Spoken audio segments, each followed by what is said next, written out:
Ya, temanya hari ini adalah tentang testing vs temptation. Jadi tentang ujian dan pencobaan. Kenapa hari-hari ini memang hari-hari sulit. Jadi kita semua ngalami, termasuk saya juga ngalami juga. Dan beberapa mungkin merasa begitu berat, sampai saya ada saudara dari Amerika sampai telepon, dia juga nangis-nangis, di Amerika juga ngalami yang sama. Ini ada teman dari Taiwan juga, di Taiwan juga mungkin ngalami juga sama, sana susah. Kalimantan juga sama, dengan di Bandung kita semua. Jadi di tengah semua itu, banyak orang mulai berpikir, kenapa ya Tuhan, kok kita harus ngalami begini ya, gitu. Dan karena itu saya hari ini kasih temanya adalah tentang ujian vs pencobaan. Jadi saya harap hari ini kita bisa ngerti, apa sih beda ujian sama pencobaan? Kalau kita hari-hari ini mengalami sesuatu yang sepertinya nggak enak dalam hidup kita, apa sih dan kenapa ya?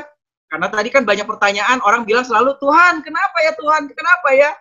Nah, yang pertama, saudara perlu tahu ada satu kebenaran yang paling mendasar tentang ujian dan pencobaan. Kenapa?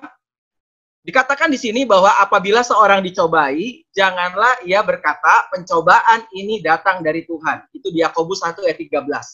Jadi saudara perlu tahu bahwa Tuhan, pencobaan yang kita alami bukan dari Tuhan. Sebab Tuhan tidak dapat dicobai oleh yang jahat, dan ia sendiri tidak mencobai siapapun. Ini kebenaran dasar yang kita perlu tahu. Bahwa pencobaan atau masalah yang kita alami itu bukan dari Tuhan. Amin. Kita harus pegang erat-erat. Kenapa? Ini firman.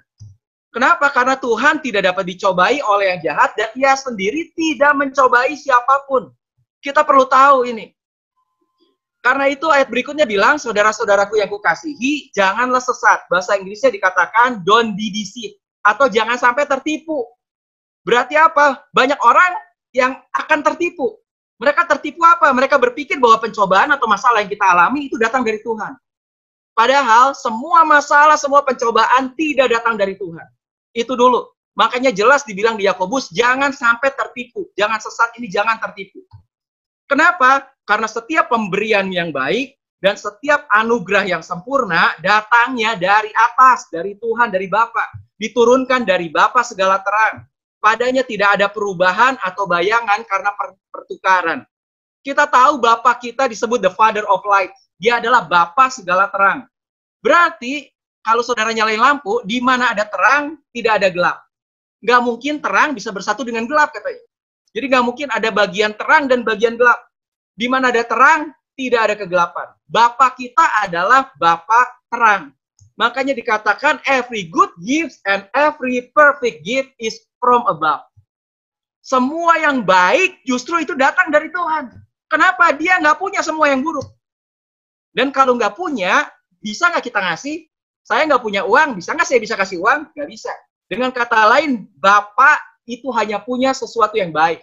Dan dia tidak akan pernah memberikan sesuatu yang buruk. Makanya tadi dikatakan kita perlu tahu masalah pencobaan bukan dari Tuhan.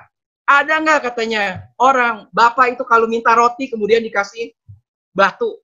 Kalau minta ikan kemudian dikasih ular. Kalau minta telur kemudian dikasih scorpion, dikasih kalajengking katanya.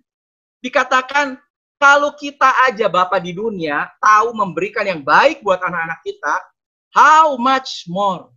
Bagaimana Tuhan itu lebih lagi bahwa Bapa itu pasti Bapa di surga akan memberikan yang terbaik dalam hidup kita. Amin.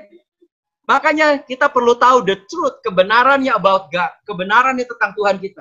Bahwa God is working all things for good.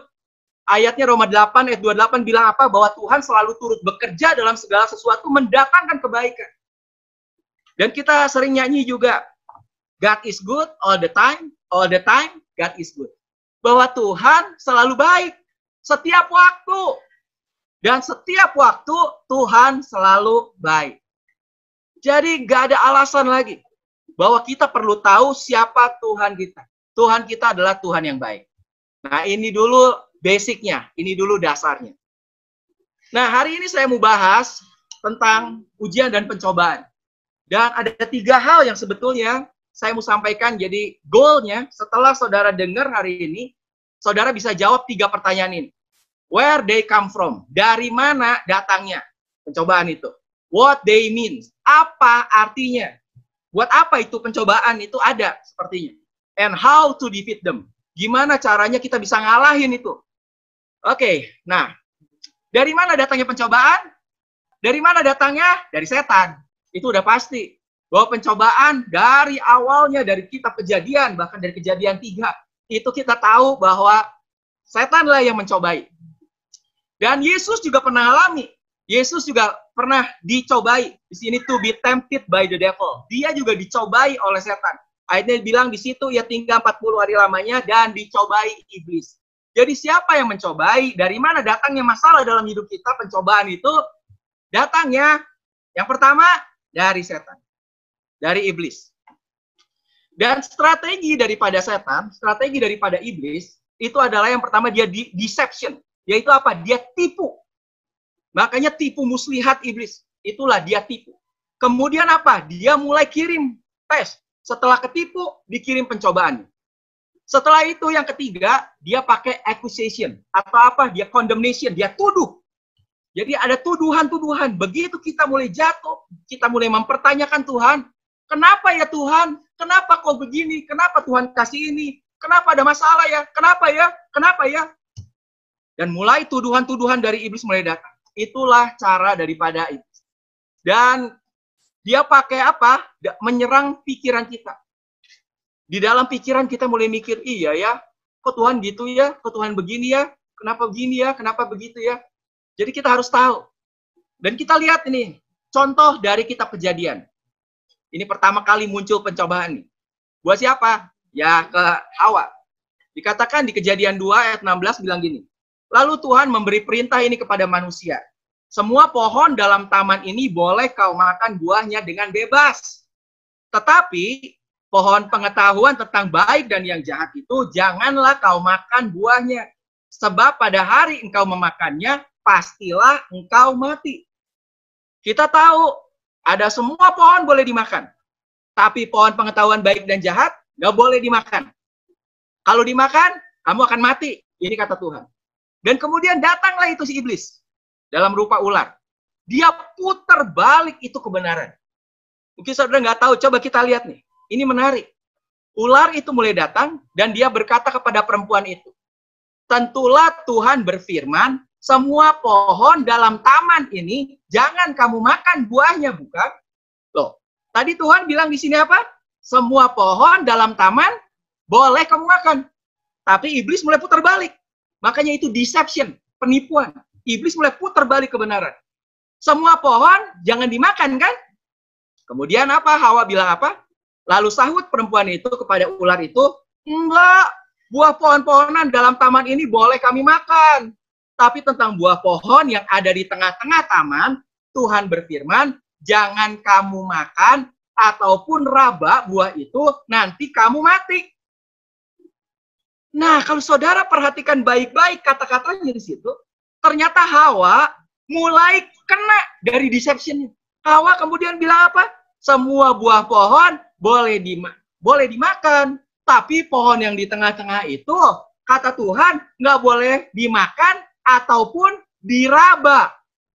Nanti kamu mati. Loh, Tuhan bilang nggak itu buahnya nggak boleh diraba? Enggak. Tuhan cuma bilang, jangan kamu makan. Tapi karena iblis mulai bolak-balik, Hawa mulai kena, akhirnya dia mulai bingung dengan kebenaran. Kebenarannya hanya nggak boleh dimakan. Sekarang dia bilang nggak boleh dimakan dan nggak boleh diraba. Sampai di sini sebetulnya iblis sudah menang, tanda kutip. Kenapa? Karena Hawa itu sudah tidak tepat dengan kebenaran yang Tuhan kasih. Dan akhirnya iblis mulai goda lagi Hawa. Iblis bilang apa?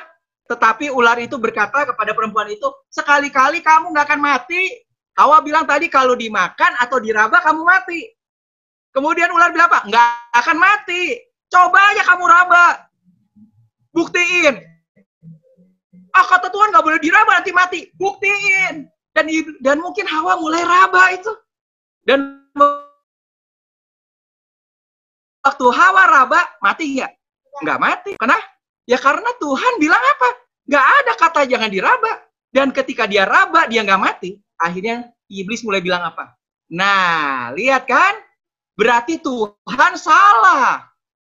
Kamu makan juga kamu nggak mati. Makan aja. Dan apa yang terjadi? Dimakan. Dimakanlah. Jadi dari sini kita ambil pelajaran. Ketika kita tahu itu kebenaran, kita jangan kompromi dengan kebenaran. Karena dia itu bapak pendusta. Gak ada kebenaran. Contoh satu lagi, makanya ayatnya bilang gini, kita jangan takut sama iblis. Kenapa? Dikatakan iblis itu seperti singa yang mengaum-ngaum. Coba dengar lagi. Iblis seperti singa. Berarti singa bukan? Makanya iblis itu pengen, caranya adalah deception sekali lagi. Dia seolah-olah seperti singa yang begitu menakutkan, padahal dia bukan singa. Makanya dikatakan suara iblis mungkin terdengar seperti singa yang mengaum. Tapi dia bukanlah singa. Karena hanya ada satu singa. Ada kebenarannya yang Tuhan sendiri ngomong. Bahwa Jesus is the Lion of Judah. Yesus itulah singa dari Yehuda. Iblis pengen niru Yesus, dia pengen apa? Deception, dia nipu bahwa seolah-olah dialah singa, sang raja itu, the king. Makanya itulah singa dari Yehuda. Makanya apa? Kita perlu tahu dia selalu bersama kita dan tidak ada perlu kita takut. Nah kalau gitu, gimana kita cara lawannya? Salah satunya kita belajar dari Yesus.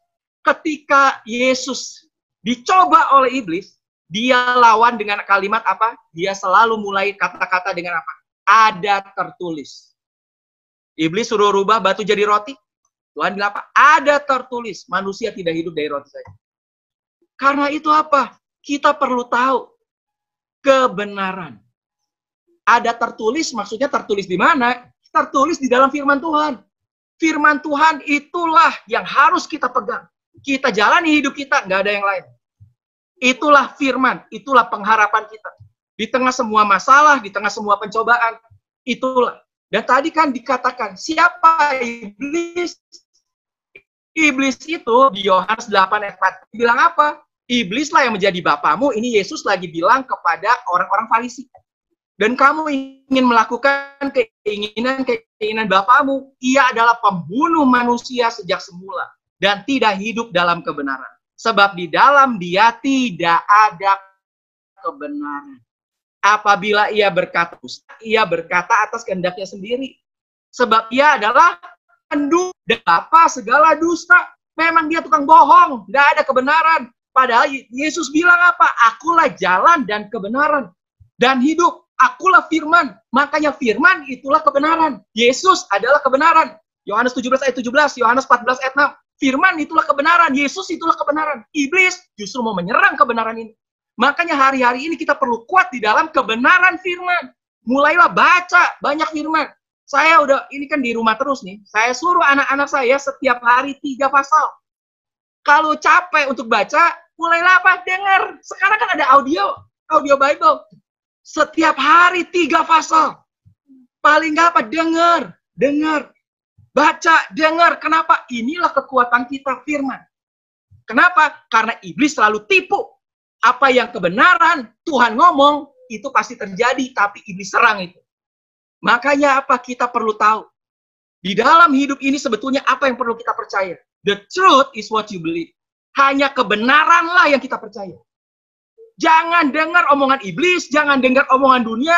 Kenapa? Itu semua penipuan. Yang betul apa? Yang betul hanyalah the truth. Itulah kebenaran. Itulah firman. Itulah yang betul. Pegang itu dan itu yang akan terjadi dalam hidup kita. Saya ada khotbah tentang truth vs fact. Beberapa mungkin pernah dengar. Makanya kita hidup bukan berdasarkan fakta. Kita hidup berdasarkan kebenaran itulah. Tapi iblis selalu menyerang kebenaran. Dan kemudian dia serang, dia masukkan kebenaran palsu. Yang kita anggap sebagai kebenaran. Akhirnya apa? Itulah, disitulah kita mulai lemah. Disitulah akhirnya kita masuk dalam jebakan pencobaannya. Mulailah masalah muncul. Makanya sekali lagi, believe the truth of God's word over the fact of your circumstances. Percayalah pada kebenaran firman Tuhan lebih daripada fakta-fakta yang hari ini saudara sedang alami. Apa fakta yang saudara alami? Saudara baca firman dan counter itu. Kalau Yesus bilang oleh bilu-bilurmu kamu sudah sembuh, katakan itu kebenaran. Tapi iblis pengen apa? Iblis pengen mulai deception. Dia mulai ngacaukan itu. Sampai kita mulai lupa akan kebenaran firman. Dan tambah parah, itulah yang iblis mau. Makanya Yesus lawan dengan ada tertulis. Setiap kali mulailah ngomong ketika serangan itu datang, kita mulai bilang, enggak, ada tertulis kok di firman, enggak begitu. Enggak, ada tertulis kok begini kok. Ini yang Yesus bilang. Kita lawan itu. Makanya every word of God proves true. Setiap firman Tuhan itu terbukti benar. Justru gimana kita bisa menang, kita bisa bertahan. He is a shield to those who take refuge in Him. Itu adalah perisai. Firman kebenaran itulah perisai buat kita mengalahkan semua masalah-masalah yang mungkin sedang terjadi dalam hidup kita. Pengharapan kita ada di dalam Kristus, di dalam firman-Nya, firman kebenaran. Ya, itu yang pertama. Jadi tadi dari mana datangnya pencobaan? Yang pertama dari iblis, dari setan. Kenapa bisa ada masalah? Ya setan cobain kita. Yang kedua sekarang, dari mana? Dari our sinful nature. Dari apa? Alamiah dosa kita. Kenapa? Kita masih hidup dalam darah dan daging, kita masih dicobai, kita masih sering jatuh dalam dosa, dan karena dosa, itulah membuat kita jatuh dalam pencobaan dan dalam masalah hari ini. Ayatnya jelas di dalam Yakobus 1 ayat 14 dibilang apa? Tetapi tiap-tiap orang dicobai oleh keinginannya sendiri, karena ia diseret dan dipikat olehnya. Jadi sekali lagi pencobaan bukan dari Tuhan. Pencobaan dari setan. Yang pertama. Yang kedua sekarang pencobaan dari mana? Dari dirinya sendiri. Dari diri kita sendiri. Karena apa? Karena kita ada keinginan. Ada nafsu. Dan itu kita diseret dan dipikat oleh. 1 Timotius 6 ada kasih contoh. Ini contohnya. Kenapa jatuh dalam pencobaan? Tetapi mereka yang ingin kaya terjatuh ke dalam pencobaan. Jadi kenapa jatuh dalam pencobaan? Karena sinful nature. Karena alamiah dosa kita. Salah satunya ini, pengen kaya. Terus apa? Terjerat ke dalam berbagai-bagai nafsu yang hampa dan yang mencelakakan. Yang menenggelamkan manusia ke dalam keruntuhan dan kebinasaan. Dan inilah yang terjadi. Di Alkitab ada contoh ceritanya. Itu cerita tentang Abraham sama Lot. Kita tahu sama-sama Tuhan panggil Abraham, tapi Abraham bawa Lot. Baik sekali tuh. Kenapa? Karena Lot udah nggak punya papa. Jadi ini keponakannya. Dan waktu dibawa, Tuhan memberkati Abraham. Dan Tuhan memberkati Abraham dan keluarga besarnya juga. Termasuk Lot. Dan akhirnya apa? Harta mereka tambah banyak. Hartanya apa? Ya kambing domba. Tambah banyak. Dan apa yang terjadi akhirnya? Mereka harus cari rumput yang lebih hijau. Karena dombanya tambah banyak, ya tambah susah carinya. Apalagi ada domba Lot, ada domba Abraham. Dan di tengah itu semua akhirnya Abraham bilang, udahlah jangan ribut. Udah urusan harta jangan ribut. Udah kita pisah aja. Kalau kamu ke kanan, aku ke kiri. Kamu ke utara, aku ke selatan. Kamu ke barat, aku ke timur. Dan apa yang terjadi? Ya udah pisah. Dan Abraham baik suruh Lot pilih dulu. Dan waktu Lot pilih, lalu Lot melihat bahwa seluruh rembah Yordan banyak airnya. Maka Lot memilih seluruh rembah Yordan itu, lalu ia pergi ke sebelah timur, dan mereka berpisah. Abram menetap di tanah Kanaan, tetapi Lot menetap di kota-kota lembah Yordan, dan berkemah di dekat Sodom. Adapun orang Sodom sangat jahat, dan berdosa terhadap Tuhan. Apa yang dipilih Lot? Coba lihat. Lot melihat, ini saya kasih warna-warni, saudara perhatikan. Dia melihat, kemudian dia pilih, kemudian dia pergi, kemudian dia menetap, kemudian dia berkemah. Di mana? Di Sodom, di dekat Sodom. Awalnya di dekat. Orang Sodom sangat jahat dan berdosa. Dia lihat, pilih, pergi, menetap, berkemah. Waduh. Apa hasilnya? Ada cerita yang menarik. Kemudian ada seorang raja yang namanya Kedorlaomer. Raja ini kemudian menyerang Sodom dan Gomora. Dan apa yang terjadi? Ketika Raja Sodom dan Raja Gomora melarikan diri, kalah ini. Kedorlaomer nyerang, kalah Sodom sama Gomora. Segala harta benda Sodom dan Gomora beserta segala bahan makanannya dirampas musuh. Lalu mereka pergi.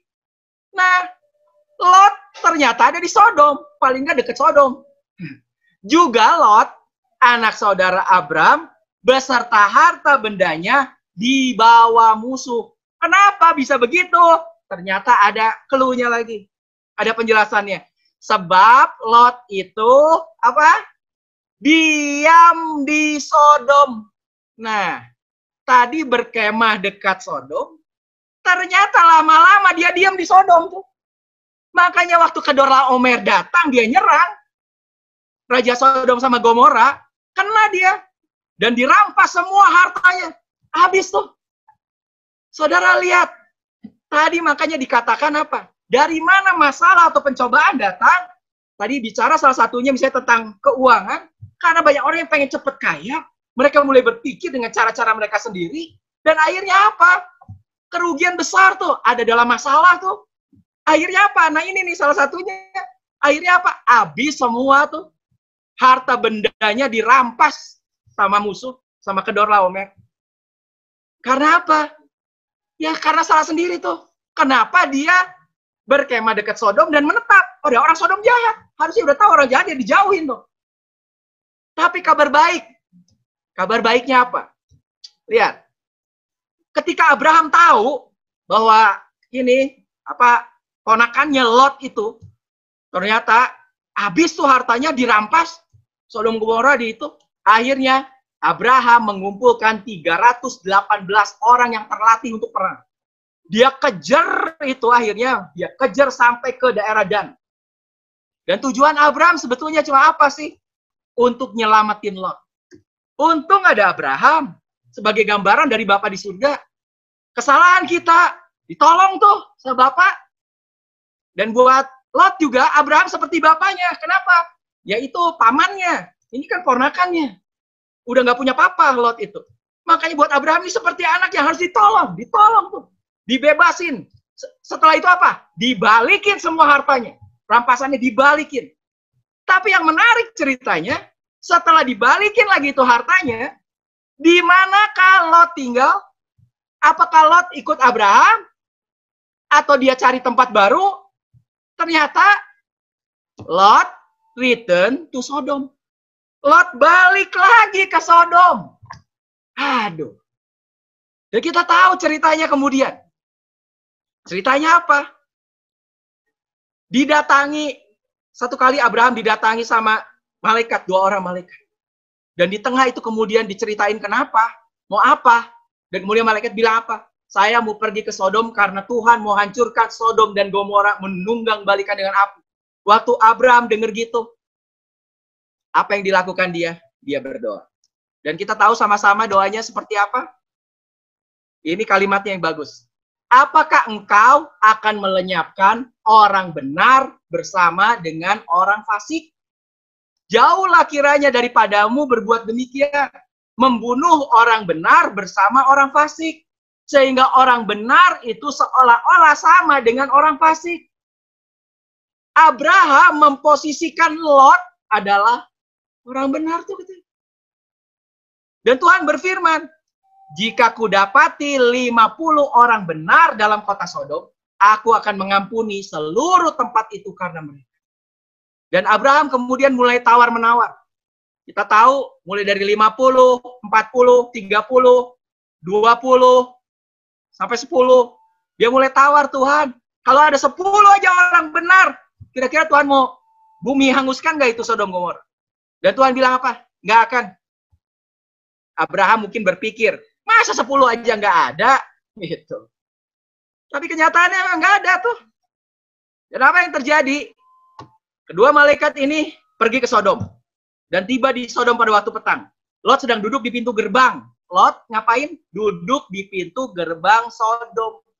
Aduh. Siapa yang duduk di pintu gerbang? Itu biasanya adalah tua-tua kota. Dialah yang lihat orang, siapa yang masuk ke kota. Dia yang boleh memutuskan orang itu boleh masuk apa enggak. Dan sekarang Lot ternyata di situ jadi tua-tua. Dan ketika melihat mereka, bangunlah ia menyongsong mereka, lalu sujud dengan mukanya sampai ke tanah, berkata, Tuhan, Tuhan, silakan singgah ke rumah hamba-Mu ini, bermalamlah di sini dan basuhlah kakimu. Jadi inilah Lot, dia lihat, dia ada di pintu gerbang kota. Dan apa yang terjadi kemudian? Ketika fajar telah menyingsing, kedua malaikat itu mendesak Lot supaya bersegera. Katanya, bangunlah, bawalah istrimu dan kedua anakmu yang ada di sini, supaya engkau jangan mati lenyap karena kedurjanaan kota ini.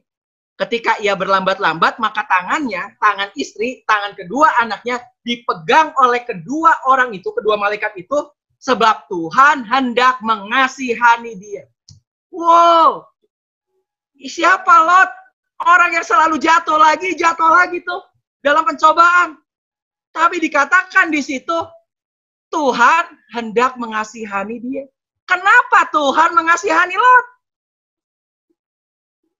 Padahal dia orang jahat tuh sepertinya yang jatuh bangun, jatuh lagi tuh.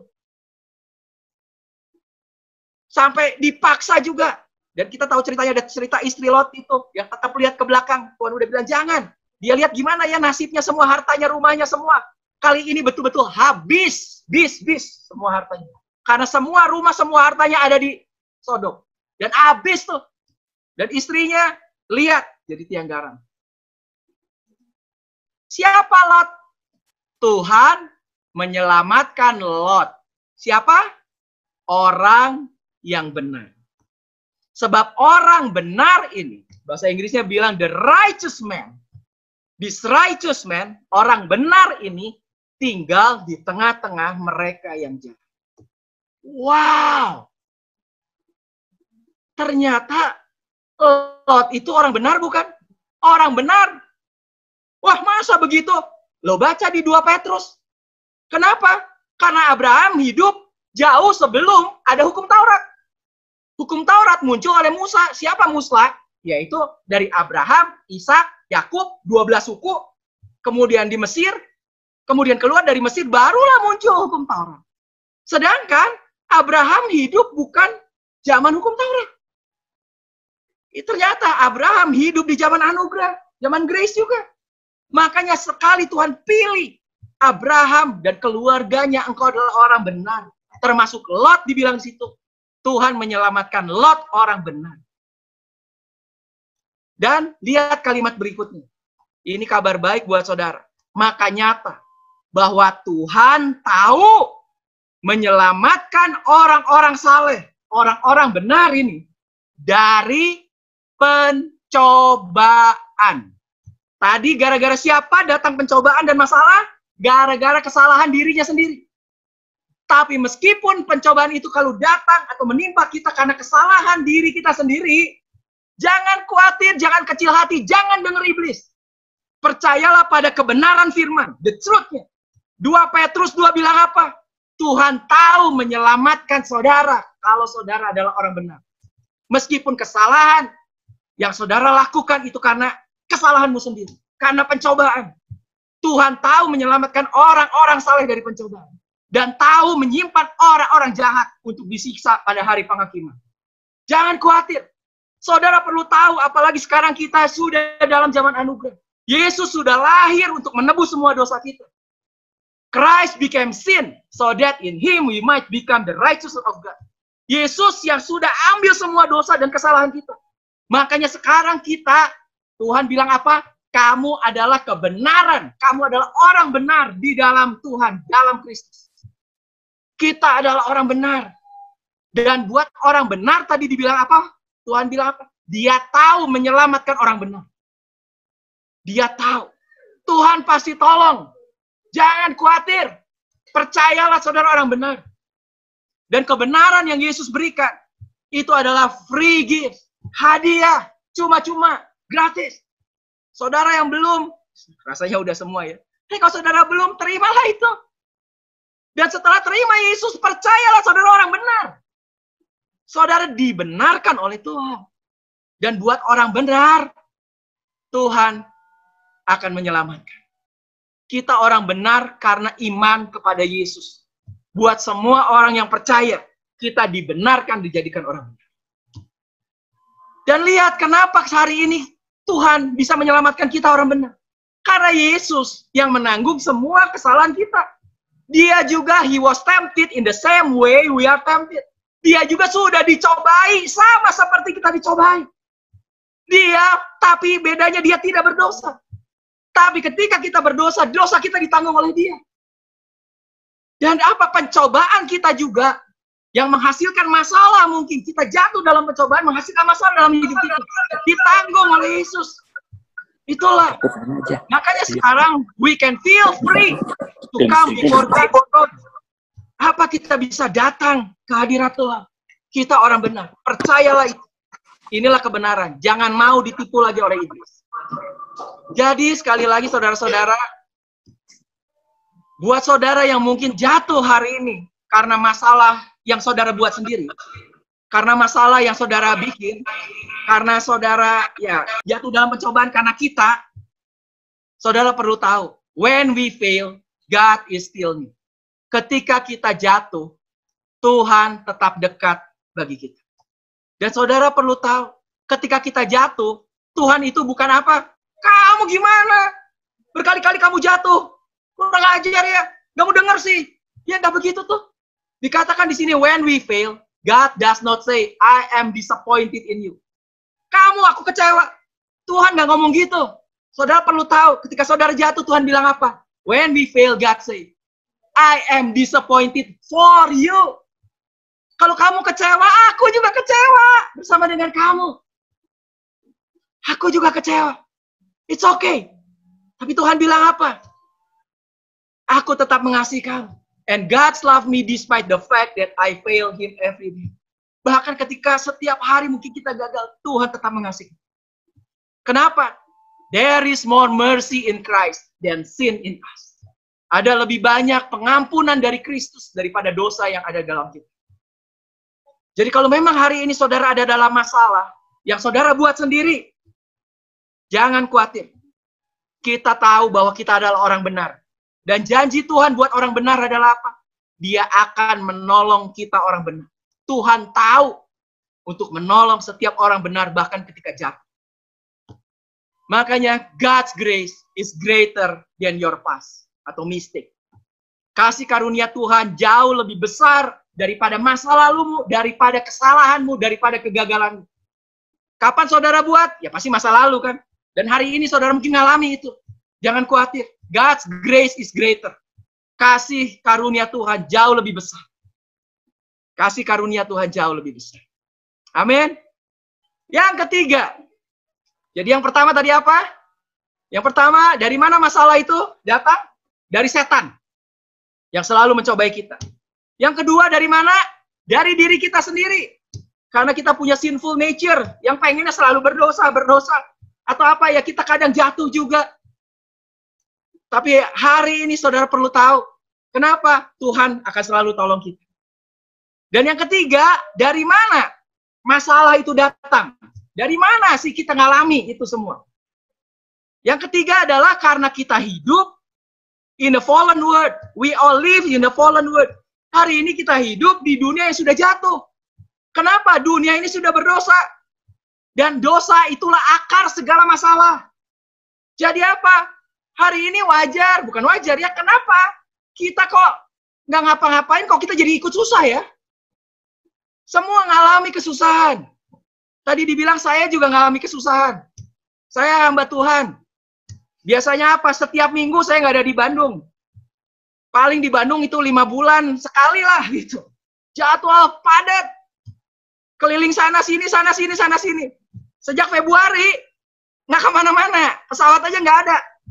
Nangkring di rumah terus ngurus anak. Masak, gitu.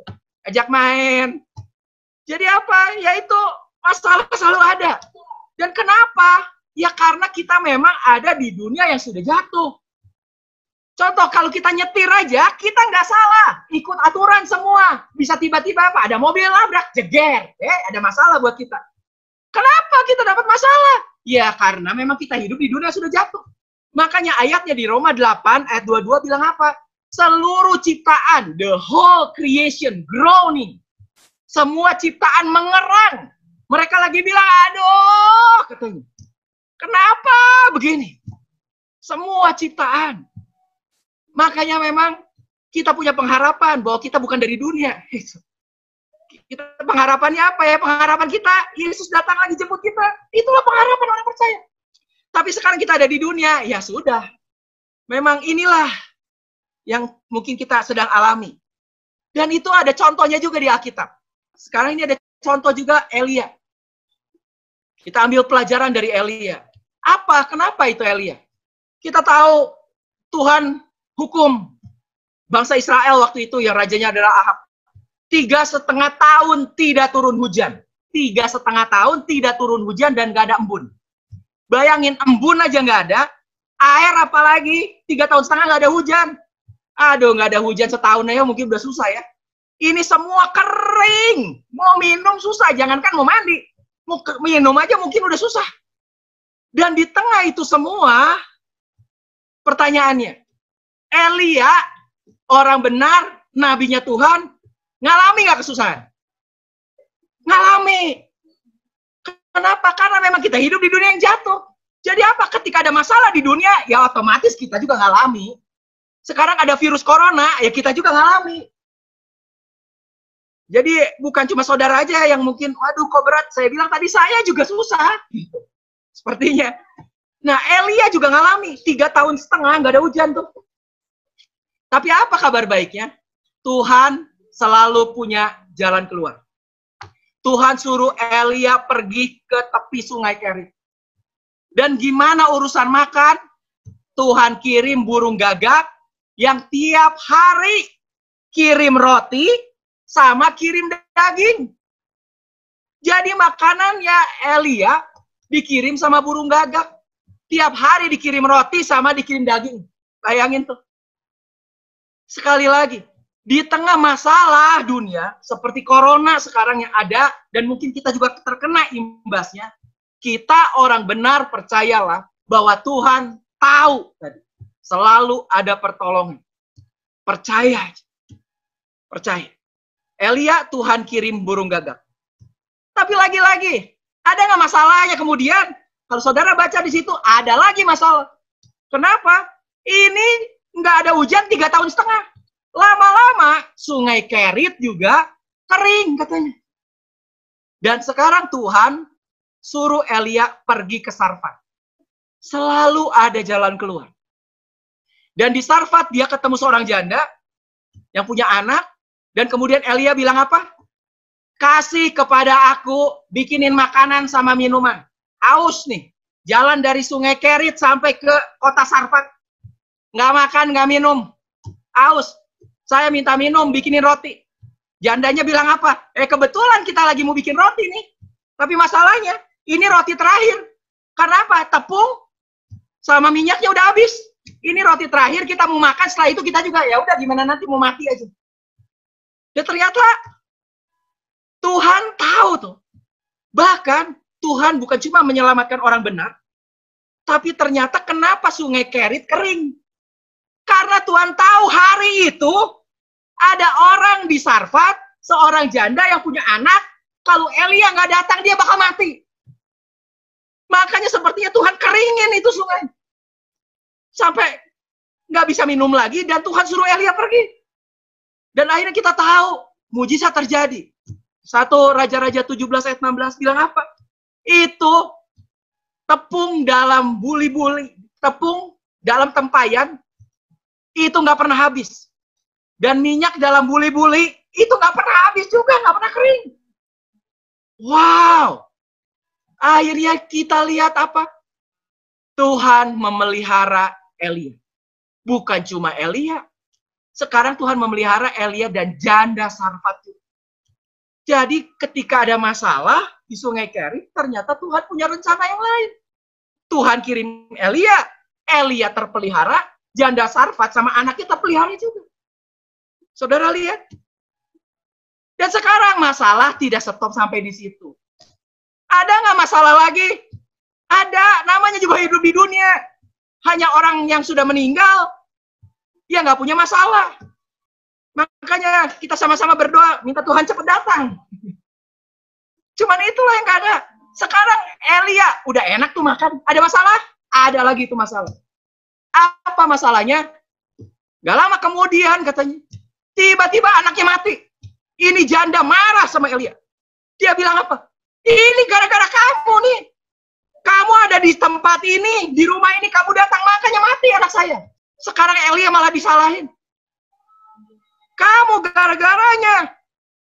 Nah sekarang Elia punya masalah lagi nih. Tadinya udah sepertinya aman, kok ada masalah lagi. Masalah demi masalah terus tuh. Tapi apa? Dia tanya Tuhan. Dan kita tahu ceritanya apa? Akhirnya anak ini dibangkitkan. Lagi-lagi Tuhan punya solusi tuh. Untuk setiap masalah. Yang bahkan sepertinya masalah yang impossible. Bayangin, urusan makan Tuhan pelihara. Tapi urusan orang udah mati. Gimana caranya? Itu udah paling parah kasarnya. Gak ada lagi tuh, mati. Betul-betul mati. Hari ini saya kasih tahu saudara, kalau saudara berpikir masalahmu sudah bikin saudara mati. Dengan kata lain, masalahmu begitu besar, udah dead end. Rasanya Tuhan gak mungkin lagi Tuhan. Ini mah udah parah, udah matilah ini. Saya kasih tahu. Dalam Tuhan selalu ada pengharapan tuh. Kematian aja Tuhan bisa bangkitkan. Karena apa? Elia adalah orang benar. Kita adalah orang benar. Tuhan bisa bangkitkan itu. Semua saudara yang ada dalam masalah pencobaan hari ini. Saya katakan saudara percaya. Bahkan kalau itu mati sekalipun, tetap ada pengharapan Tuhan bisa bangkitkan dalam nama Yesus. Amin. Bangkit tuh. Dan ceritanya kemudian apa tuh? Setelah itu, Elia akhirnya apa? Setelah 3,5 tahun, dia pergi menghadap Raja Ahab. Dan dia bilang sekarang waktunya untuk membuktikan. Susah semua kan?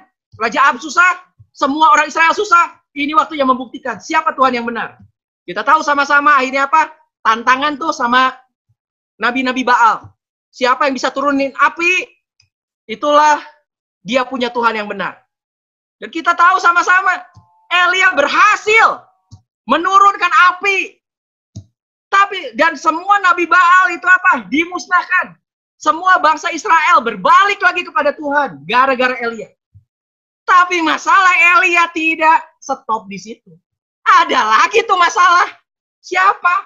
Tuh. Ada perempuan ngamuk-ngamuk tuh. Istrinya Raja Ahab, Isabel. Dan Isabel janji, dia sampai bilang apa? Besok Elia akan jadi seperti nasibnya, jadi seperti salah satu daripada Nabi Baal. Dengan kata lain apa? Mau dibunuh.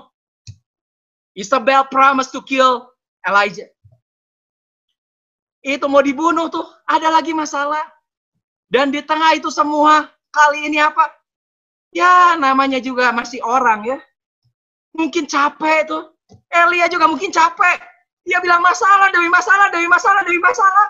Aduh capek juga, apalagi sekarang mau dibunuh dia sendiri sekarang. Dan dia mulai takut. Dan dia mulai mulai tawar hati juga. Ya namanya orang. Ya mungkin kita juga ngalami. Saya katakan bukan berarti saudara nggak boleh khawatir, nggak boleh takut. Ya harusnya memang nggak boleh. Tapi namanya orang. Elia juga ngalami nih. Tapi saudara lihat ini ceritanya dari cerita Elia. Apa yang terjadi kemudian? Dia kabur tuh, dia lari. Dia sembunyi tuh. Dan waktu dia sembunyi apa? Siapa yang kasih makan? Kalau tadi Elia pernah dikasih makan di Sungai Kerit oleh burung gagak. Ternyata Elia pernah lagi dikasih makan. Siapa yang kasih makan?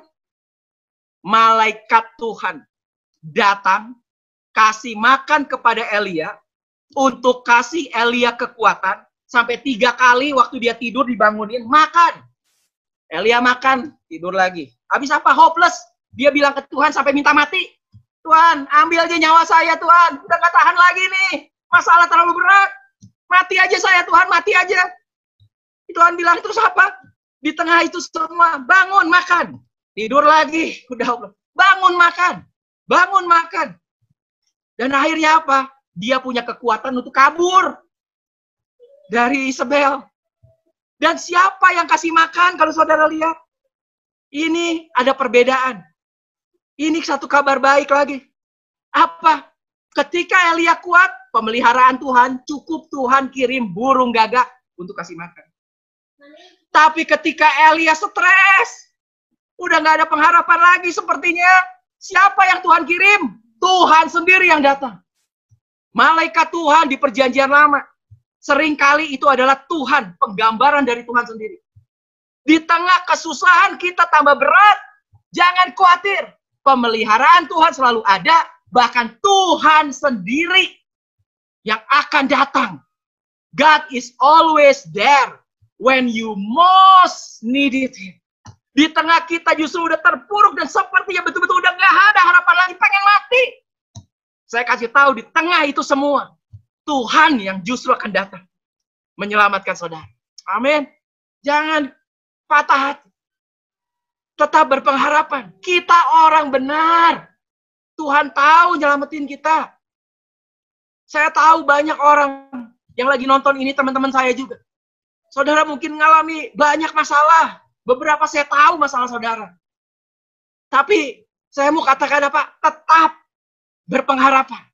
Jangan khawatir. Kita orang benar. Memang life's trial are not easy. Ujian, pencobaan dalam kehidupan ini memang gak gampang. But in God's will, each has a purpose. Tapi kita tahu Tuhan punya rencana. Tuhan punya tujuan. Kalau tadi kita belajar dari Elia, masalah demi masalah demi masalah datang tuh ke Elia. Tapi ternyata Tuhan selalu punya tujuan. Kenapa sungai Kerit bisa kering? Mungkin Elia bilang, kok kering sih? Ya karena Tuhan mau nolong janda Sarfat. Kenapa anaknya mungkin mati? Tuhan mau tunjukkan mujizat yang paling besar yang saya yakin satu kota Sarfat mungkin dengar akhirnya. Dan mereka percaya dulu kepada Elia sebelum lawan Baal. Jadi saya tahu semua ada tujuan. Saudara perlu tahu, apa yang kita alami mungkin berat, tapi Tuhan punya tujuan dalam hidup saudara. Kenapa ini ngalami ini, kenapa itu ngalamin itu, kenapa kita ngalamin ini, kenapa kita ngalami itu. Dan saya mau kesaksian sedikit. Saya ada teman, dia punya usaha, udah 10 tahun dia bikin kafe di Pascal 23. Dan tiba-tiba apa? Dia pakai kafe itu punya papanya. Punya papanya. Jadi ya itu kafenya, itu apartemennya, ya bukan apartemen, ya rukonya itu punya papanya. Papanya udah mulai tua dan pensiun, lama-lama uangnya habis. Dan dia bilang ke anaknya, saya mau pakai itu. Dan usaha yang udah dirintis 10 tahun, akhirnya apa? Anaknya bilang, aduh gimana ya? Dan masuk tahun ini, awal tahun, dia bilang apa? Terpaksa harus tutup. Udah 10 tahun. Terus dia mau ngapain? Dia juga belum tahu. Dia berharap ada sih lowongan Jakarta panggil untuk ini dan itu. Tapi yang pasti apa? Ya dia cukup sedih dong. Kenapa udah 10 tahun, sekarang harus tutup? Karena papanya mau pakai rukonya, mau dikontrakin. Tapi saudara tahu apa? Dan akhirnya berhasil dikontrakin tuh 3 tahun. Dan akhirnya dibayar, dia tutup, udah selesai. Dan itu awal tahun ini. Dan hari ini kalau saudara ketemu dia, apa yang dia bilang? Puji Tuhan. Betul. Kalau itu masih buka, tetap pun harus tutup. Tapi dia kan harus bayar, bahkan mungkin itu pegawai-pegawai semua. Sekarang, dan kalaupun dia mau kontrakin sekarang, siapa yang mau kontrak? Tapi ini apa dia bilang? Di awal tahun, ada orang yang kontrak langsung 3 tahun. Dan mungkin dia bayar, beres semua. Bahkan sekarang dia punya uang. Jadi memang kadang masalah ada, kita nggak ngerti. Tapi Tuhan punya tujuan. Ada satu orang lagi, dia kerja di perusahaan. Satu perusahaan. Dan di tengah ini, kemudian bosnya tiba-tiba yang dia sayangi, pindah ke perusahaan lain. Ya dia agak bingung, loh kok bosnya pindah ya? Dan di tengah itu semua, terus gimana ya? Dan menjelang awal tahun ini, tiba-tiba bos yang pindah di ke perusahaan lain itu, dia tawarin orang ini untuk pindah ke situ. Kamu pindah aja sini katanya. Dan dia sendiri juga awalnya nggak ngerti. Tapi pas kebetulan kontraknya habis juga. Ya udahlah, dia ikutlah. Dia pindahlah ke perusahaan itu. Dan apa yang terjadi? Dia cerita saya apa?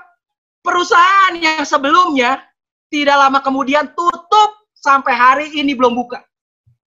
Dan di tempat yang dia kerja sekarang, itu perusahaan masih buka sampai hari ini. Saya bilang, wow, saudara perlu lihat, itulah kasih karunia Tuhan, pemeliharaan Tuhan. Betul. Siapa yang tahu bahwa Tuhan pindahin kerja, ternyata yang ini tutup. Itulah pertolongan Tuhan. Percayalah, selalu ada pertolongan Tuhan. Kita balik lagi. Jadi apa sih akar masalahnya? Sekali lagi itu adalah dosa. Memang kita hidup di dunia yang sudah jatuh. Dan dosa itulah yang menyebabkan apa?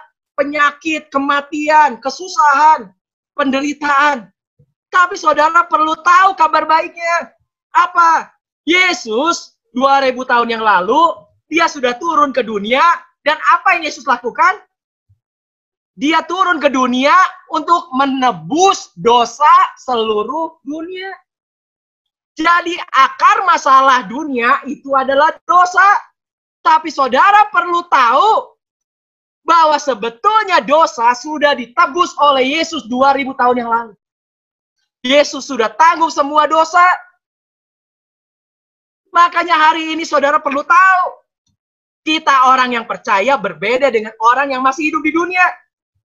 Makanya Yesus bilang apa? Meskipun kamu di dunia, kamu bukan lagi dari dunia. Kita tidak bagian dari dunia.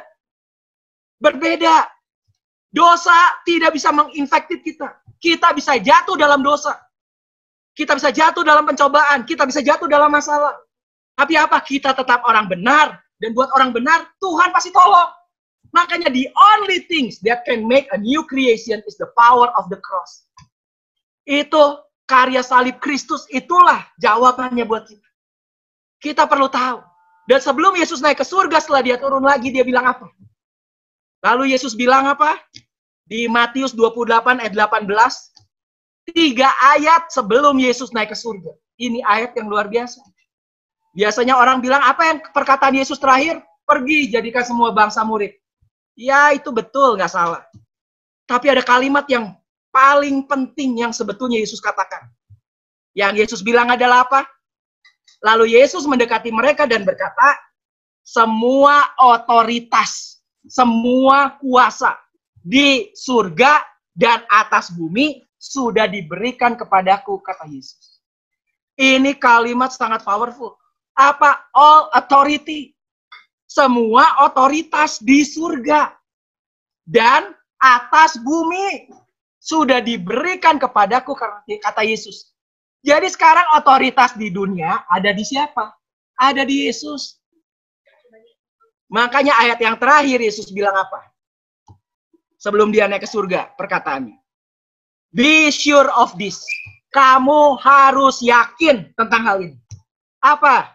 I am with you always, even to the end of the age. Aku selalu ada bersama dengan kamu. Sampai kapan?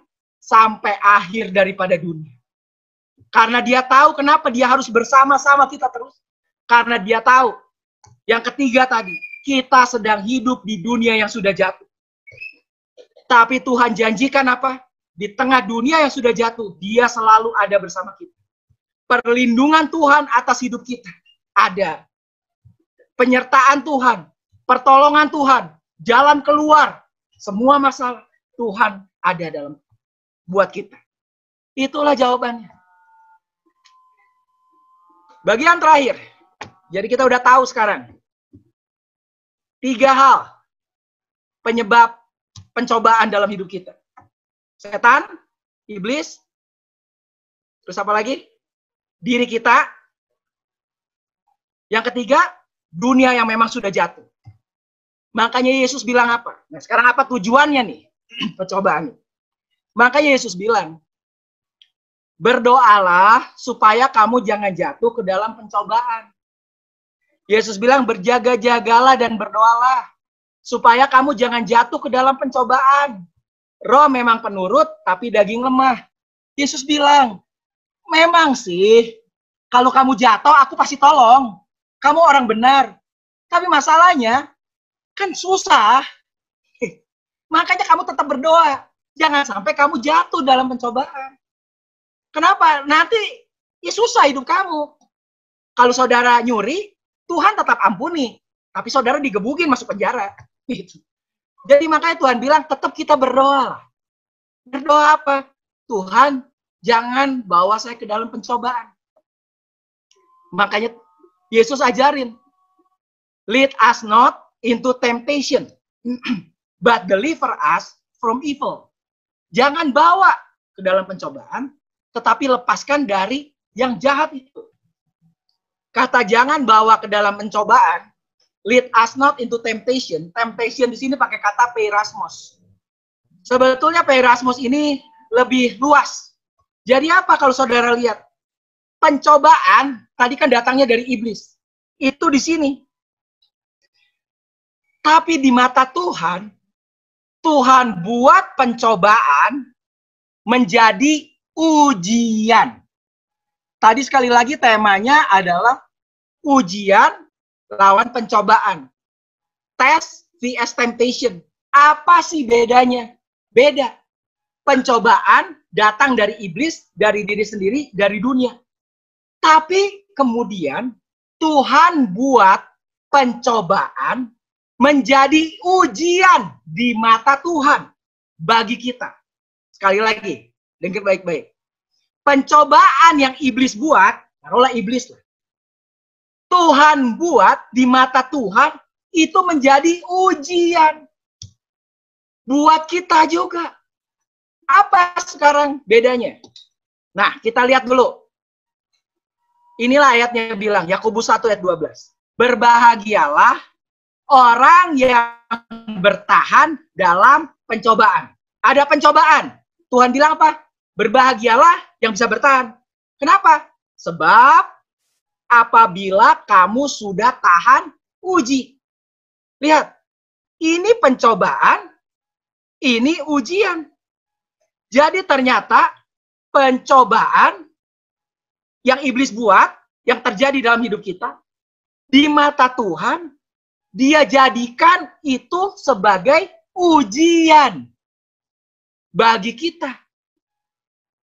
Dan ia akan menerima mahkota kehidupan yang dijanjikan Tuhan kepada barang siapa yang mengasihi dia. Nah, kita lihat dulu satu klip.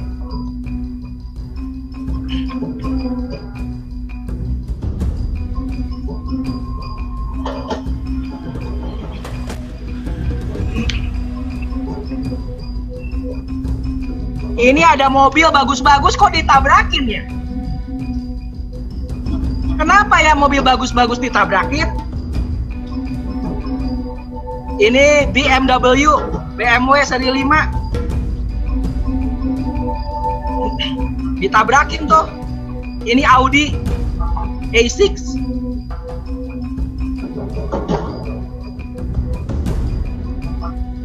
Nah, dari gambar ini, saudara perlu tahu, ternyata semua mobil yang sebelum dikeluarin, ditabrakin dulu. Kalau kita jadi mobil, apa sih tujuannya mobil ditabrakin? Buat diuji. Tapi buat mobil, itu adalah pencobaan buat dirinya. Itu pencobaan buat dirinya. Tapi buat orang yang punya, yang pabrik mobil, itu adalah ujian. Tujuannya apa? Untuk ngetes, untuk nguji tuh kuat atau enggak. Jadi apa bedanya? Nah ini langsung, supaya saudara bisa langsung nangkep. Setan mencobai kita to get the worst out of us. Tujuan setan mencobai adalah untuk menjatuhkan kita. Supaya keluar yang terburuk dalam hidup kita. Supaya kita nggak percaya Tuhan lagi. Supaya kita kecewa. Itulah tujuannya setan mencobai kita. Tapi di mata Tuhan, pencobaan yang tadi setan buat, di mata Tuhan dia buat ini menjadi sebuah ujian buat kita. Apa bedanya? Ujian itu to get the best out of us. Untuk mengeluarkan yang terbaik. Apa bedanya ujian sekali lagi sama pencobaan? Pencobaan dari setan tujuannya untuk menjatuhkan kita. Tapi ujian dan sama Tuhan diubah jadi ujian untuk menaikkan kita. Kenapa? Sekarang saya tanya. Ada nggak ujian penurunan kelas? Ada nggak ujian penurunan kelas? Yuk, besok anak-anak, besok ada ujian penurunan kelas. Jadi, kalau kamu gagal, diturunin kelasnya. Ada? Nggak ada. Yang ada adalah ujian kenaikan kelas. Berarti tujuan ujian untuk naik. Nah sekarang, gagal. Apa yang terjadi kalau gagal? Turun? Enggak. Ya tetap di situ, nggak naik kelas. Namanya kan ujian kenaikan kelas. Kalau kita gagal, ya kita tetap di situ. Itulah ujian. Karena tujuan dari ujian adalah untuk menaikkan kita. Itulah di mata Tuhan. Sedangkan setan tujuannya untuk menjatuhkan kita. Tapi kabar baiknya, pencobaan yang setan buat, di mata Tuhan dia buat ini menjadi ujian. Untuk kita bisa naik. Jadi jangan khawatir. Makanya tadi dikatakan di Yakobus apa? Berbahagialah kalau kamu kita bisa bertahan dalam pencobaan. Di dalam pencobaan kamu bersukacita aja. Kenapa? Justru itu kesempatan. Kesempatan apa? Untuk kita bisa tahu seberapa kuat kita. Nah ini jadi bedanya. Testing itu work of God. Langsung aja lah ini. Bacanya panjang waktunya. Udah habis. Sedangkan temptation, pencobaan, itu hasil daripada dunia, hasil dari kedagingan, hasil dari iblis. Tadi 3. Testing, temptation, Tuhan buat jadi testing. Makanya ayatnya kemudian bilang gini, this trial, lihat nih, bahasa Inggrisnya, yang ngerti bahasa Inggris. Pencobaan ini are only to test your faith. Adalah hanya untuk menguji imanmu. Pencobaan, Tuhan bikin jadi ujian terhadap iman. Jadi apa? Cukup kuat atau enggak sih? Itulah tujuannya. Jadi sekali lagi, di mata Tuhan, tes itu adalah tujuannya buat menaikkan kita. Jadi kalau kita hari ini ngalamin setiap pencobaan apa segala, jangan khawatir. Pertolongan Tuhan selalu ada. When God tests human, it's always for our best. Ketika Tuhan nguji semuanya untuk kebaikan kita. Ujiannya apa? Dari pencobaan dia ubah jadi ujian. Makanya God allow everything to happen for a reason. Tuhan selalu izinkan segala sesuatu terjadi dengan alasan. Dan circumstances, lingkungan kita, masalah kita, itu yang justru akan membuktikan will either direct you, correct you, or perfect you. Itu yang justru akan mengarahkan kita, membenarkan kita, mengoreksi kita, dan membuat kita jadi sempurna, menyempurnakan kita. Jadi masalah tujuannya ini buat Tuhan, bukan buat menjatuhkan kita. Jangan khawatir. Dan inilah makanya Ayub pernah bilang itu. Kenapa? Karena ia tahu jalan hidupku. Seandainya ia menguji aku akan timbul seperti emas. Lihat, seandainya ia menguji aku. Jadi tujuan ujian supaya kita tahu kita cukup baik atau enggak. Itu aja. Memang pencobaannya dibuat tadi oleh iblis atau diri kita atau dunia. Jadi di tengah ini semua, justru kita sadari, kita lihat, kita berubah nggak ya? Kita tetap berpengharapan nggak ya? Atau sekarang kita jadi kecewa sama Tuhan? Atau kita jadi loyo? Atau kita mungkin jadi capek? Atau kita jadi marah-marah? Atau kita apa? Nah justru di tengah ini semua, makanya bergembiralah akan hal itu. Sekalipun sekarang ini kamu seketika harus berduka cita oleh berbagai-bagai pencobaan. Maksud semuanya itu ialah untuk membuktikan kemurnian imanmu. Percaya kita ke Tuhan yang jauh lebih tinggi nilainya daripada emas yang fana. Yang diuji kemurniannya dengan api. Sehingga kamu memperoleh puji-pujian dan kemuliaan dan kehormatan pada hari Yesus Kristus menyatakan dirinya.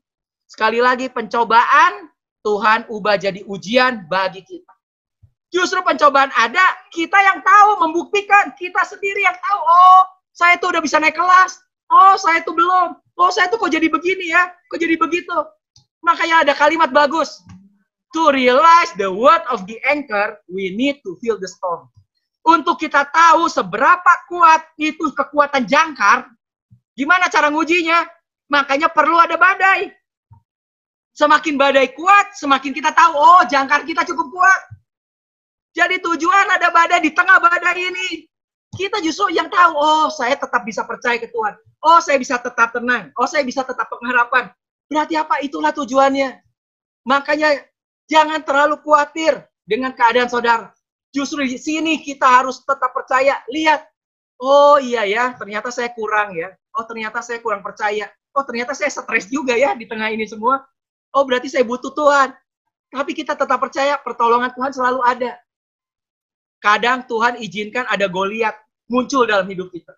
Buat Daud tiba-tiba ada Goliat. Tapi saudara tahu, baru kemarin saya baca sama anak-anak tentang Goliat. Tentang Daud sama Goliat, nonton filmnya juga. Kapan Daud mulai terkenal? Siapa Daud? Daud bukan seorang prajurit. Dia bukan tentara. Gak ada yang kenal dia. Boro-boro Raja Saul kenal dia. Gak mungkin bisa kenal. Tapi kapan Daud bisa jadi terkenal? Kenapa orang bisa kenal Daud? Tentara juga bukan. Ketika muncul Goliat. Jadi terkadang Tuhan munculin Goliat. Supaya apa? Supaya bisa muncul kekuatan, supaya saudara bisa tahu kekuatan saudara. Jadi kadang Tuhan kasih masalah supaya kita bisa tahu kekuatan kita. Supaya kita bisa ngandalin Tuhan juga. Joel Osteen pernah bilang gini, God will not allow anything to come into your life unless He has a purpose for it. Tuhan tidak akan pernah izinkan apapun terjadi dalam hidup saudara, kecuali Dia punya tujuan di dalam masalah yang terjadi dalam hidup kita. Saya ulangi, kalau saudara hari ini punya masalah, hari ini saudara ada dalam pencobaan, sepertinya, kesusahan, Tuhan tidak akan pernah izinkan itu bisa terjadi dalam hidup saudara. Kalau tidak ada tujuannya. Itu Joel Osteen yang bilang. Jadi kalau hari ini saudara mengalami itu masalah, kesusahan, pencobaan, berarti Tuhan punya tujuannya. Dan di mata Tuhan itu Dia mau untuk kita uji. Kita naik kelas, kita lihat untuk menghadapi ini gimana. Itulah tujuannya. Saya akan tutup dengan kesaksian. Ini kesaksian, ada seorang anak, ini teman dari anak saya. Teman satu sekolah, teman satu kelas juga. Dan waktu tahun 2018, 2 tahun yang lalu, ada pemilihan Miss Kidsania di Jakarta. Dan itu yang daftar itu ribuan tuh. Dan dipilih, singkat cerita, dia masuk semifinalis. Dia masuk ke 12 besar semifinalis. Anaknya yang ini nih. Brooklyn namanya. Ini anaknya. Kalau saudara baca situ, kalau kebaca ya, Eagle School Bandung. Umur 10 tahun. Nah, kemudian apa? Dia masuk juga akhirnya ke final. Dan finalnya juga ditayangin di TV. Ini anaknya. Dia masuk juga final. Dan kalau saudara lihat yang lain, itu gini nih. Pakai begini. Jadi kita suruh dukung semua dan kita dukung. Dukung voting, dukung doa. Dan dia juga sendiri udah dibilang, yakinlah. Bayangin dari ribuan orang, sekarang Tuhan kok bisa pilih kamu. Dari sekolah kecil di Lembang, yang akhirnya bisa masuk ke finalis Miss Kidsania tahun 2018. Berarti apa? Pasti ini rencana Tuhan. Pasti kamu akan menang. Ini pasti rencana Tuhan. Kamu menang pasti. Percaya aja. Dan jika cerita kemudian apa? Pas final itu, selesai final, itu kan di voting semua. Kita voting. Dan waktu diumumkan, juara 1 bukan dia. Juara 2 bukan dia. Juara 3 bukan. Juara 4 juga. Juara harapan juga enggak. Paling bawah ada waktu di final. Kalau nggak salah. Karena apa? Itu kan berdasarkan polling SMS. Sekarang yang juara 1, itu ternyata teman Instagramnya aja 5.000 kalau nggak salah. Ya jadi kan banyak yang voting. Sedangkan ini anak, cuma di sekolah kecil di Lembang. Ya kalah lah. Dan waktu kalah, akhirnya dia nangis. Terus dia bilang ke mamanya, Ma, Kenapa? Kok Tuhan nggak tolong? Kalau Tuhan udah bawa saya dari ribuan orang bisa masuk ke semifinalis, 12 orang bisa masuk lagi jadi finalis. Kenapa? Katanya. Kok Tuhan nggak tolong sepertinya? Kok Tuhan mengecewakan lah sepertinya. Kenapa sih Tuhan? Dan mamanya juga mungkin nggak bisa jawab. Dan malam itu mereka nginep di hotel mungkin terus tidur. Sampai ketiduran nangis juga. Mamanya bilang udahlah tidurlah. Terus mamanya doa, Tuhan kenapa Tuhan saya nggak ngerti. Saya nggak ngerti kenapa Tuhan saya, gimana saya harus jawab ke anak saya. Kenapa sih itu, kenapa ya anak ini kok nggak menang ya? Kan kalau dia menang kan bisa jadi berkat, bisa jadi terang, bisa jadi sinar dong. Waktu ngomong kenapa ya puji Tuhan Yesus gini apa segala. Kenapa ya, kenapa Tuhan? Dan nggak ada jawabannya. Sampai mamanya mungkin ketiduran. Tidur. Besok paginya tiba-tiba pagi-pagi teleponnya bunyi. Masih ketiduran. Dan dia lihat teleponnya nggak kenal dia. Siapa ya ini? Dan waktu dia halo, dia pikir mungkin dari orang Kitsania atau apa, harus datang lagi atau apa. Dan orang ini ternyata bilang apa? Saya ini adalah mantan bos kamu dulu waktu kamu kerja di perusahaan garment. Kamu lupa ya? Kamu kan pernah kerja. Dia bilang, oh iya. Sorry Pak, sorry. Ini nomornya aja udah nggak ada, udah dihapus. Maaf, sorry. Kenapa? Iya, semalam saya nonton itu di TV. Dari Miss Kitsania itu pemilihannya, katanya. Miss Kitsania. Dan anak kamu itu luar biasa. Bahasa Inggrisnya bagus, jawabannya bagus. Harusnya anak kamu tuh juara. Kemudian mamanya bilang, iya tapi buktinya nggak juara. Ya polling SMS-nya kalah sih, gini gitu. Iya, tapi harusnya menang. Terus orang ini, dia tanya gini, ngomong-ngomong, kenapa sih anak kamu itu pengen menang? Ngomong-ngomong nih, kenapa pengen menang? Dia pengen juara tuh pengen apa? Banyak anak yang mungkin pengen terkenal, pengen tampil di TV, pengen jadi artis, atau pengen apa sih? Dan kemudian mamanya bilang, anaknya ini pengen menang, karena kalau juara, itu dapat hadiah 10 juta. Dan uang 10 jutanya, dia udah bilang, dia mau kasih ke papanya. Papanya itu diterima kerja oleh United Nations, oleh PBB. Dan dia mau pergi ke Amerika, nggak ada uang bahkan buat tiket. Jadi anaknya udah bilang, dia bilang apa? Dia bilang, pokoknya nanti kalau saya menang, Pak, ini uang saya akan kasih. Buat Papa bisa beli tiket, buat bisa kerja di PBB di Amerika. Dan sekarang malah nggak menang lagi. Bayangin. Tujuannya aja udah begitu mulia. Bukan cuma pengen terkenal. Tapi apa? Bahkan tujuannya mulia kok nggak menang ya katanya. Aneh kan? Dan orang ini waktu dia dengar di telepon, dia bilang gini, kasih tahu ke anak kamu.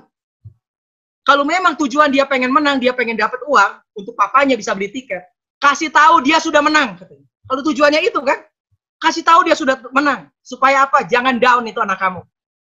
Supaya jangan down. Kasih tahu dia udah menang. Ngomong-ngomong, saya minta nomor rekeningnya dong, katanya. Dan gak lama kemudian, dia terima WA. Apa hasilnya, saudara? Sudah ditransfer hadiah kemenangan buat anak kamu. Dan berapa hadiahnya? 20 juta. Wow, ini kisah nyata nih. Dia cerita kesaksian di sekolah sampai nangis. Dia bilang, wow, kalau dia menang, dia cuma dapat 10 juta. Karena dia nggak menang, sekarang dapat berapa? Dapat 20 juta. Ternyata Tuhan punya rencana yang di luar daripada apa yang dipikirkan. Dan yang lebih menarik lagi nih, papanya kan mungkin nonton di Bandung, di TV. Begitu dia tahu anaknya nggak menang, dia langsung bilang, wah nggak menang. Berarti apa? Buat beli tiket, nggak ada. Kalau menang, dapat 10 juta bisa beli tiket. Jadi gimana? Ya udah, malam itu mungkin dia kirim email tuh ke PBB. Dia kasih tahu PBB, dia bilang apa? Terima kasih ya, saya sudah diterima kerja di PBB, di UN. Tapi masalahnya saya nggak punya tiket. Nggak bisa beli tiket bahkan buat bisa pergi ke sana. Jadi saya minta maaf. Dan bukan cuma itu, dia juga bilang, saya nggak tega ninggalin istri saya dan anak saya. Anaknya cuma satu, ini perempuan lagi. Saya nggak tega ninggalin 2 perempuan yang saya kasihi di Bandung. Jadi minta maaf, dengan sangat terpaksa saya tolak. Dan tahu beberapa hari kemudian balasannya dari PBB apa? PBB bilang gini, kalau kamu punya masalah, diskusi dong sama kita, ngomong. Kalau kamu nggak ada tiket, kita bisa kirim itu uang tiket. Kalau keberatan kamu adalah masalah keluarga, bawa keluarga kamu ke Amerika. Istri kamu sama anak kamu. Tiketnya, uang tiket kita akan kirim semua. Wow! Ini mujizat luar biasa. Dan saudara tahu, ini foto mereka di Yosemite Park di Amerika. Hari ini mereka sekeluarga sudah ada di Amerika. Wow! Saudara lihat itu ceritanya. Kalau anak ini juara, dia cuma dapat 10 juta dan selesai itu semua. Udah. Tapi Tuhan punya rencana yang jauh lebih luar biasa tuh. Karena dia nggak menang, akhirnya papa kalau menang, ya uang 10 jutanya dibeliin tiket, papanya pergi ke sana kerja sendiri. Tapi sekarang karena nggak menang, ternyata Tuhan punya cara yang lebih luar biasa. Sekarang satu keluarga ada di Amerika sampai hari ini. Wow. Karena itu saya mau kasih tahu saudara hari ini. Sesusah apapun masalah saudara. Tadi Joel Osteen sempat bilang, kalau saudara mengalami masalah itu, pasti there is a purpose. Pasti ada tujuan. Tuhan gak pernah kasih sesuatu terjadi tanpa tujuan. Memang life is hard, but God's provide. Memang hidup ini susah, tapi percayalah Tuhan menyediakan jalan keluar. Life is unpredictable. Kehidupan ini susah diprediksi. Tapi kita percaya, God is your guide. Tuhanlah penuntun kita. Hidup memang unfair, sepertinya nggak adil. Tapi apa? Kita percaya God cares. Tuhan selalu melindungi kita, menolong kita. Life is always a challenge. Hidup ini memang adalah tantangan. Iblis selalu ada, pencobaan selalu ada. Tapi apa? Di mata Tuhan itu jadi ujian. Dan Tuhan, God sustain. Tuhan selalu tolong kita untuk kita bisa menang. Naik kelas di dalam setiap ujian. Tujuan ujian tidak akan menjatuhkan kita. Di mata Tuhan, itulah pertolongannya. Makanya, don't lose hope. Jangan hilang pengharapan kita. God is completely in control of the storm. Bahkan di tengah badai sekalipun hari ini. Badai corona, badai apapun. Jangan hilang pengharapan. Percayalah. Tuhan yang mengontrol semua badai itu. Amin. Dia yang mengontrol itu akan terjadi apa tidak atas hidup saudara. Itu akan efek apa tidak. Tuhan yang mengontrol. God completely in control. Completely in control. Tapi masalah sekali lagi. Kalau saudara sedang menghadapi itu. Testing can benefit you. Ujian itu kadang-kadang bisa menguntungkan buat kita. Kita bisa tahu seberapa hidup kita tetap berpengharapan ke Tuhan. Atau kadang-kadang kita sudah mengandalkan kedagingan, kekuatan kita. Hari-hari ini banyak yang bisa tiba-tiba berubah. Tapi sekali lagi pertolongan Tuhan juga ada di situ. Di luar dari apa yang kita bisa bayangkan. Amin. Jadi hari ini saya sudah menjawab 2 pertanyaan tadi. Tentang temptation, tentang ujian, tentang pencobaan. Dari mana datangnya? Sekali lagi datangnya dari mana? Dari iblis, dari setan. Dari diri kita sendiri. Karena kita masih ada kedagingan dan hawa nafsu. Dan yang ketiga dari dunia yang memang sudah jatuh. Dan pertanyaan kedua, what they means? Apa artinya? Artinya tujuannya adalah Tuhan buat pencobaan menjadi ujian dalam hidup kita untuk menaikkan kelas bagi kita. Untuk supaya kita tahu, untuk supaya kita lebih mengandalkan Tuhan. Supaya kita sadar kita butuh Tuhan di tengah pencobaan. Kalau nggak ada pencobaan, kita nggak tahu kita cukup kuat atau enggak. Itulah tujuannya. Tapi sekali lagi, di tengah semua pencobaan itu, jangan khawatir. Yang ketiga, how to defeat them. Gimana cara ngalahinnya? Tadi beberapa saya sudah bocorkan. Tapi waktunya habis, saya sambung minggu depan. Ini jawabannya, how to defeat them. How can I overcome temptation? Gimana cara kita bisa menang terhadap pencobaan? Minggu depan temanya adalah from test to testimony.